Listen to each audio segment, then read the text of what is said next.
Noong 2024, may 26 na bagong mga doktor ang na-produce naman ng College of Medicine.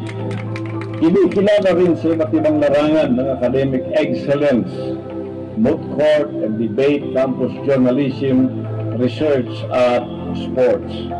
Ang advokasya para sa kalikasan at malinis na kapaligiran ay binigyang pansin sa pamamagitan ng Sunshine Philippines Movement. Kada linggo, ang mga volunteer ay nagsasagawa ng tree planting activities at cleanup drive.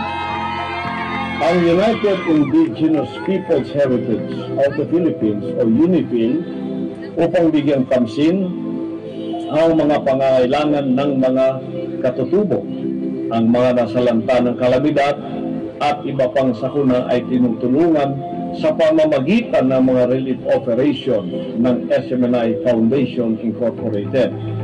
At bilang honorary chairman ng Sunshine Media Network International o SMNI, ang mga programa natin sa radyo, telebisyon at digital media ay nakatutok sa pagpapaunlad ng bansa o nation building. Napatunayan natin na sa KOJC na kapag ilalagay ang pera sa wastong kinalalagyan, walang maghihirap o maiiwanan. Dahil sa karanasan ito, ang pangunahing susunod ko sa ating takbo ay zero korupsyon. Kalamat ang korupsyon sa ating bansa ngayon at nawawalan ng tiwala ang taong bayan sa ating pamahalaan dahil sa kawalan ng transparency at accountability sa pag-handle ng buwis mula sa pera ng mga mamamayan. Kung ako'y magiging senador, ako ang magiging tagapagbantay ng pera ng bayan. Sisiguraduhin ko ng pera ng mamamayan ay mailalaan para sa kaginhawaan at magiging tugon sa bawat pangangailangan.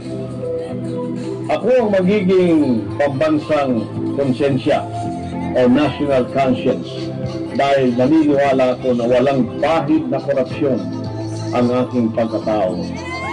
Dapat nang wakasan ang sistematikong korupsyon na nagdulot ng kahirapan at kasiraan sa ating bayan.